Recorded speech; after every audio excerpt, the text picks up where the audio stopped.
నెల్లూరు జిల్లా వింజమూరు మండలంలో రీసర్వే పూర్తయిన గ్రామాల్లో ప్రభుత్వం తొలి విడతగా రైతులకు పట్టాదారు పాస్ పుస్తకాలను పంపిణీ చేసినట్లు ఎంఆర్ఓ ఎస్కే హమీద్ తెలిపారు. మండల పరిధిలోని 4 పంచాయతీలకు చెందిన రైతులకు ఈ పాస్ పుస్తకాలను అందజేశామని చెప్పారు. ఈ సందర్భంగా నందిగుంట గ్రామంలో గ్రామ సభ నిర్వహించి రైతులకు పాస్ పుస్తకాలను పంపిణీ చేశారు. గ్రామ సభలో పాల్గొన్న తెలుగుదేశం పార్టీ నాయకులు మాట్లాడుతూ రాష్ట్ర ప్రభుత్వం రైతులకు ఆధునిక విధానంలో క్యూఆర్ కోడ్ ముద్రించిన పాస్ పుస్తకాలను అందజేస్తోందని చెప్పారు. 498 అన్న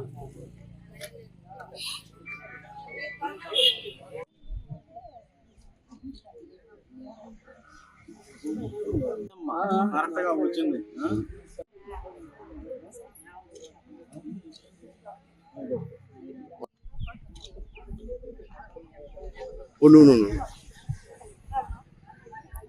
అందుకే మొత్తం నీటికి రాసేసింది.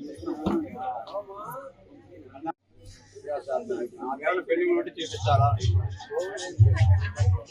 నాకేమైనా పెళ్లింగ్ ఉంటుంది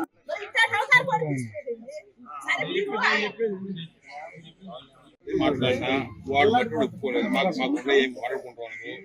నువ్వు నాకు కావాల్సిన దానివి.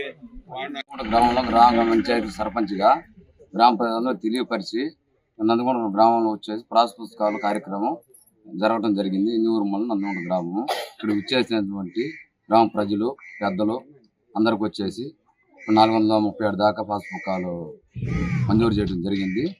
ఏమన్నా కొరవలు పెండింగ్ ఉన్నాయి అన్న కూడా అన్ని సరిచేసి అందరికి కూడా రైతులకి ఎవరికి ఇవ్వాల్సింది కార్యక్రమం అనేది నిర్వహించి పూర్తి చేయగలం. నెల్లూరు జిల్లా వింజమూరు మండలం నందిగుంట గ్రామ పంచాయతీలో ఈరోజు కొత్త పాస్బుక్ పంపిణీ కార్యక్రమం జరుగుతుంది. గత ప్రభుత్వము ముఖ్యమంత్రి గారి ఫోటో వేసి ముద్రించి ఇవ్వడం జరిగింది. నేడు దాన్ని తీసివేసి రాజముద్ర కలిగినటువంటి పాస్బుక్ ని మన ముఖ్యమంత్రి చంద్రబాబు నాయుడు గారు పంపిణీ చేయడం జరుగుతూ ఉన్నది. ఈ కార్యక్రమానికి సుమారుగా 437 పాస్బుక్లు మంజూరైనాయి. వాళ్ళందరికీ పంపిణీ చేయడం జరుగుతూ ఉంది. మండల గ్రామ అధ్యక్షులు, అలాగే గ్రామ సర్పంచి, అలాగే గ్రామ పెద్దలు అందరి నేతృత్వంలో ఈ పంపిణీ కార్యక్రమం దిగ్విజయంగా జరుగుతున్నది. ఈ విధంగా పంపిణీ చేసినందుకు ముఖ్యమంత్రి గారికి, అలాగే మా ఉదయగిరి నియోజకవర్గ శాసనసభ్యులు కాకల సురేష్ గారికి, అలాగే మా ఎంపీ వేమిరెడ్డి ప్రభాకర్ రెడ్డి గారికి అందరికీ కృతజ్ఞతలు తెలియజేస్తూ నమస్కారం.